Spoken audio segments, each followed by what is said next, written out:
اس سے پہلے کہ ہم اس شو کا باقاعدہ آغاز کریں تو ایک بات میں یہاں پر کلیئر کرتا چلوں کہ جو بھی بات ہوگی خاص طور پہ آج کے شو میں وہ ہسٹری کے ایک ادنا سے اسٹوڈنٹ کے طور پر ہوگی.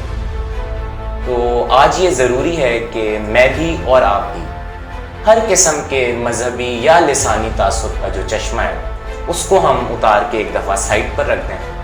اس کے بعد اس شو کا ہم باقاعدہ آغاز کریں.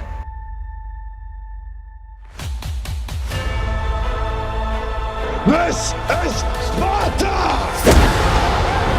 بسم اللہ الرحمن الرحیم. Greetings to everyone listening اور سینگ می آؤٹ. سب سے پہلے تو میں بہت شکر گزار ہوں آپ تمام لوگوں کا اس محبت کے لیے, اس پیار کے لیے جو آپ لوگوں نے مجھے دیا.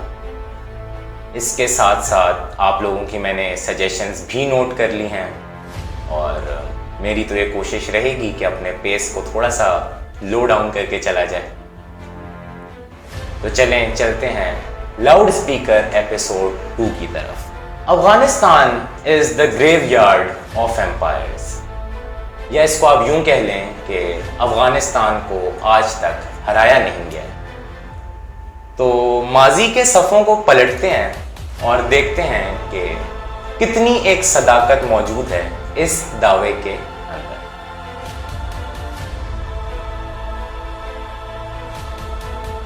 تو جب ایمپائرز کا ذکر ہوتا ہے تو سب سے پہلے ہمارے ذہن میں جو ایمپائر آتی ہے وہ ہے Greek empire, the great Greek empire.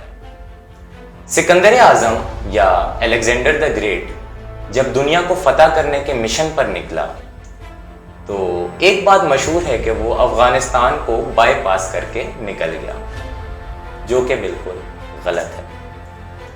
سن 327 سے لے کر سن 330 تک افغانستان کا جو نام ہے وہ گریک افغان کنگڈم تھا, جس کا مطلب یہ ہے کہ سکندر اعظم نے افغانستان کے اندر اس گریک ایمپائر کے جھنڈے گاڑ دیے.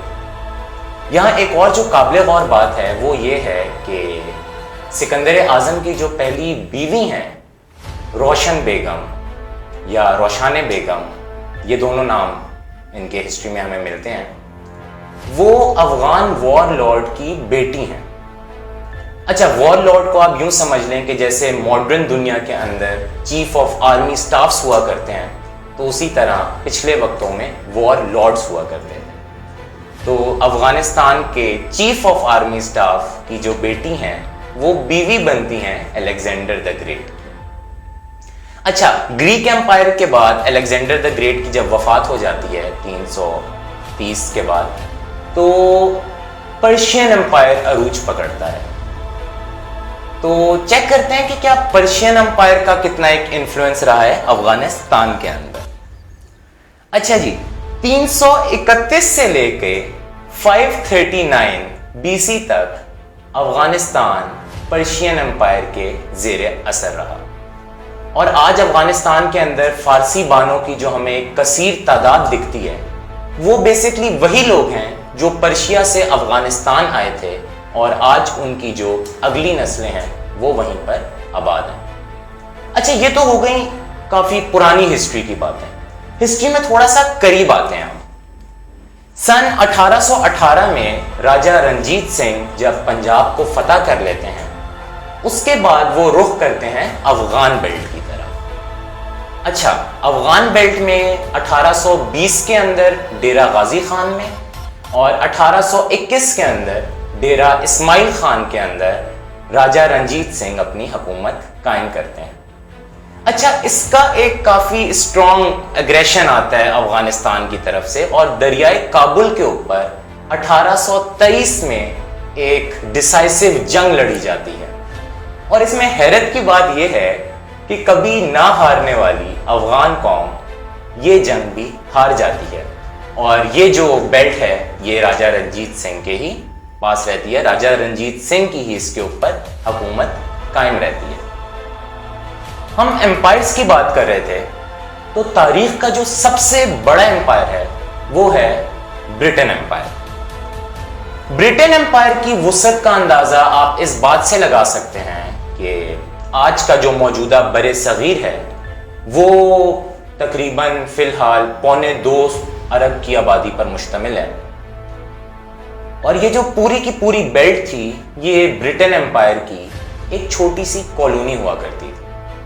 تو برٹن امپائر کی وسعت ہمیں یہاں سے پتہ چلتی ہے کہ جب اتنی بڑی کالونی جس میں آج پاکستان، انڈیا، بنگلہ دیش جیسے بڑے ممالک شامل ہیں، وہ ایک معمولی سی کالونی تھی برٹشرز کی۔ تو برٹشرز کا کیا عمل دخل رہا ہے افغان بیلٹ کے اندر؟ سن 1893 کے اندر افغان امیر عبد الرحمن اور بر صغیر کے اندر ملکہ برطانیہ کے جو ریپریزنٹیٹیو ہیں لارڈ ڈیورنٹ، ان کی ایک ملاقات ہوتی ہے جس میں ایک ایگریمنٹ طے ہوتا ہے، اور وہ یہ ہوتا ہے کہ کابل کی ایک اسپیسیفک بیلٹ تک جو حکومت ہے وہ برٹش سب کانٹیننٹ کے پاس رہے گی، اس سے آگے کی حکومت افغان باشندوں کی ہوا کرے گی۔ اچھا، انگریز کے بر صغیر سے چلے جانے کے بعد افغانیوں نے اس ڈیورنٹ لائن کو، جو کہ پاکستان اور افغانستان کے بیچ میں موجودہ بارڈر بھی ہے، اس کو ایکسیپٹ کرنے سے انکار کر دیا، اور سن 2001 میں کرزئی گورنمنٹ کے اندر تو سرکاری طور پر مطالبہ بھی کیا گیا کہ پشاور تک کی جو بیلٹ ہے وہ افغانستان کو واپس کی جائے۔ اچھا، یہاں ایک بہت مزیدار سوال پیدا ہوتا ہے کہ جب آپ کبھی ہارے ہی نہیں تو کسی چیز کی واپسی کا آپ کس طرح مطالبہ کر سکتے ہیں؟ واپسی کا مطالبہ تو اسی صورت میں ممکن ہے جب آپ ایک جگہ ہار چکے ہوں، وہ آپ سے چھین لیا گیا ہو۔ اس کے ساتھ ساتھ جب افغانستان کے اندر رشین انویژن ہوتی ہے تو بہادر افغانی باشندے قریب 25 لاکھ کی تعداد میں پاکستان ہجرت کر جاتے ہیں، یا آپ ان کو ریفیوجیز سمجھ لیں۔ افغانستان میں جب حالات بہتر ہوتے ہیں تو آہستہ آہستہ ان کی واپسی کا عمل بھی شروع ہو جاتا ہے، مگر 2019 کی UNHCR کی رپورٹ کے مطابق قریب 12 سے 14 لاکھ افغانی باشندے اب بھی پاکستان میں اللیگل طور پر مقیم ہیں، اور یاد رہے اسی پاکستان میں جس کی افغانستان کے ساتھ باؤنڈری کو سرکاری طور پر افغانستان نے آج تک ایکسیپٹ نہیں کیا ہے۔ اچھا، پروگرام کے اختتام سے پہلے ایک بات میں واضح کرتا چلوں، اس پورے کے پورے شو کا ہرگز بھی مقصد یا ان حقائق کو بیان کرنے کا ہرگز بھی یہ مقصد نہیں تھا کہ کسی قوم یا کسی بھی قبیلے کی دل آزاری کی جائے۔